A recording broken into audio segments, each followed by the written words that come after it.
कल सुबह कोरोना का टेस्ट हुआ था, शाम तक रिपोर्ट नेगेटिव आई। इस दौरान आप सब लोगों ने, बहुत सारे लोगों ने अपनी दुआएं भेजी, अपना आशीर्वाद भेजा और ऊपर वाले की कृपा से टेस्ट नेगेटिव आया। आप सब लोगों का बहुत बहुत तहे दिल से शुक्रिया जिन्होंने अपने शुभकामना संदेश भेजे। मैं अपने घर में ही एक कमरे में अपने आप को बंद किए हुए पिछले 2 दिन से देख रहा था। मेरा शरीर तो यहाँ था लेकिन मेरा मन इसी में था कि दिल्ली में किस तरह से और क्या क्या किया जा सकता है कोरोना को कम करने के लिए, लोगों को इलाज कराने के लिए।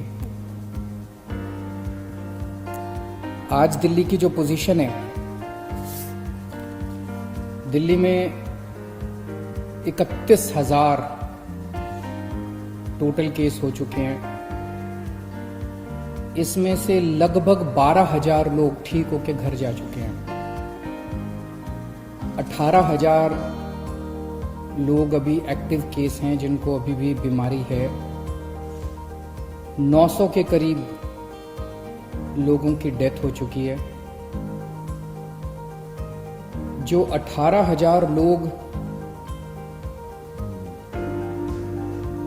एक्टिव केसेस हैं, इनमें 15,000 होम आइसोलेशन में अपना इलाज करा रहे हैं। एलजी साहब ने आदेश जारी किया है कि दिल्ली के हर अस्पताल में सबका इलाज किया जाएगा।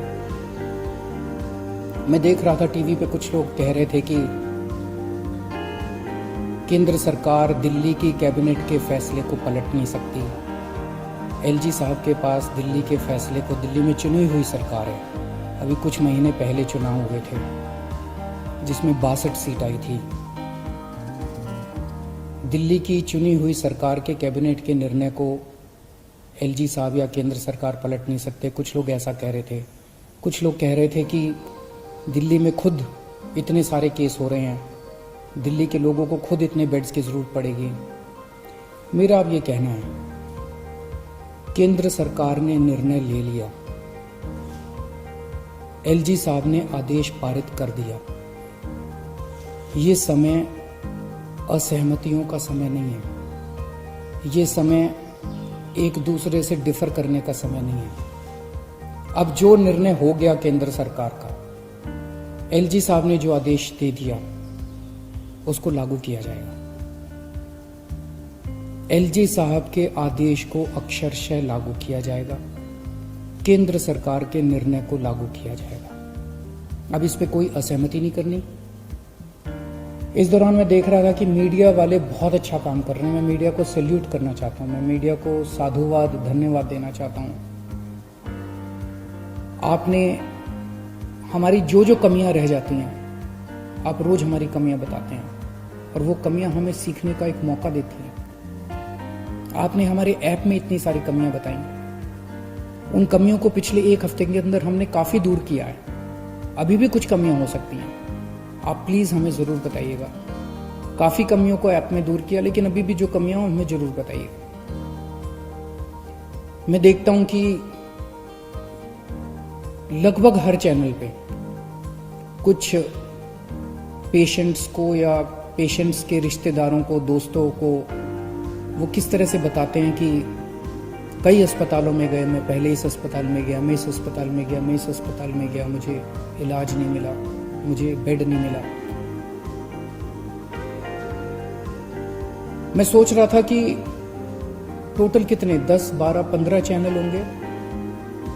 उन 15 चैनलों पे 15 या 20 केसेस बताए जा रहे होंगे, लेकिन ऐसे लोगों की संख्या जिनको तकलीफ हो रही है, जिनको बेड नहीं मिल रहे, उससे कहीं ज्यादा है। केवल 15-20 लोग नहीं है जो टीवी पे आए। लेकिन मैं आपकी जानकारी के लिए बता दूं, पिछले 1 हफ्ते में एग्जैक्टली 8 दिन में दिल्ली के अस्पतालों में 1900 लोगों का एडमिशन हुआ। 1900 लोगों को बेड मिले हैं दिल्ली के अस्पतालों में। और आज 4200 बेड अभी खाली हैं। लेकिन ये 4200 बेड मोस्टली सरकारी अस्पतालों में खाली हैं, प्राइवेट के मोस्टली भर गए हैं। उसका भी इंतजाम कर रहे हैं, कोशिश कर रहे हैं।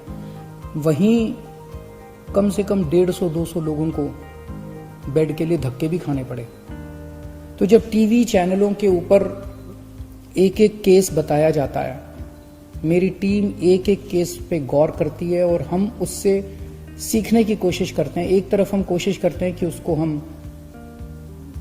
उस व्यक्ति को हम उसकी विपदा दूर कर सकें, और दूसरी तरफ उसे तकलीफ क्यों हुई, हमारे सिस्टम में कहाँ कमी थी, उस कमी को सीख के उस सिस्टम की कमी को हम दूर करने की कोशिश करते हैं ताकि आने वाले और किसी को तकलीफ ना हो।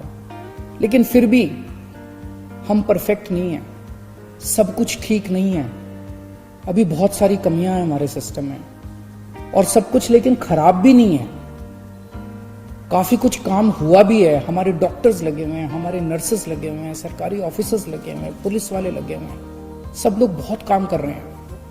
लेकिन अभी भी बहुत सारी चीजें ठीक करनी है। मेरी मीडिया के साथियों से निवेदन है कि इसी तरह से आप हमें अपने चैनल पे तो दिखाते ही हैं, लेकिन अगर चैनल के अलावा भी कहीं कोई आप कोई स्टोरी ना दिखा पाए, कहीं कोई कमी नजर आए, तो फोन कर देना, उसको हम ठीक कराने की कोशिश करेंगे। और सबसे जरूरी बात, ये समय आपस में लड़ने का नहीं है, ये समय राजनीति का नहीं है। मैं देखता हूं आपस में ये पार्टियां सारी लड़ रही हैं, बीजेपी वाले आम आदमी पार्टी से लड़ रहे हैं, आम आदमी पार्टी वाले कांग्रेस से लड़ रहे हैं, कांग्रेस वाले बीजेपी से लड़ रहे हैं, वो उससे लड़ रहा है, वो उससे लड़ रहा है। अगर हम सारे आपस में लड़ते रहे तो कोरोना जीत जाएगा। और जो एक आम आदमी बैठ के टीवी चैनल देखता है, वो सोचता है यार ये क्या पार्टियां हैं, आपस में लड़ रही हैं, मेरी किसी को परवाह नहीं है। हमें आपस में नहीं लड़ना, हमें इस टाइम एकजुट होना है, हमें एक देश बनना है। जब तक सारे मिलके नहीं लड़ेंगे, बीजेपी, कांग्रेस, आम आदमी पार्टी, ये पार्टी, वो पार्टी, डॉक्टर्स, नर्सेज, पुलिस, सारी संस्थाएं, समाज सेवी संस्थाएं, धार्मिक संस्थाएं, जब तक सारा देश मिलके एक साथ नहीं लड़ेगा, तब तक हम कोरोना को नहीं जिता पाएंगे। आप सोच भी नहीं सकते कितनी बड़ी विपदा है ये। आपस में नहीं लड़ना, सारी सरकारों को मिलके, सारी संस्थाओं को मिलके, सारी पार्टियों को मिलके हमें एकजुट होके कोरोना को हराना है। शुक्रिया।